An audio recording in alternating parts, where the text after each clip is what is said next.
এক যুগেরও বেশি সময় দেশের মানুষের বাক স্বাধীনতা, মানবিক অধিকার, ভোটের অধিকার হরণ করা হয়েছিল বলে মন্তব্য করেছেন প্রধানমন্ত্রী তারেক রহমান।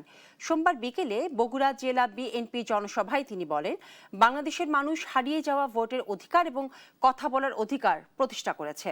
ভোটের মাধ্যমে আগামী 5 বছর বিএনপিকে দেশ পরিচালনার দায়িত্ব দিয়েছে। প্রতিশ্রুতি অনুযায়ী কাজ সরকার গঠনের পরপরই শুরু করেছে বিএনপি সরকার। প্রধানমন্ত্রী বলেন, জুলাই সনদের প্রতিটি অক্ষর পালন করা হবে। কিছু রাজনৈতিক দল জনগণকে বিভ্রান্ত করার চেষ্টা করছে বলে মন্তব্য করে প্রধানমন্ত্রী আরো বলেন, তারা সংস্কারের নামে বিভ্রান্তি ছড়াচ্ছে। জনগণকে তাদের বিষয়ে সতর্ক থাকতে হবে।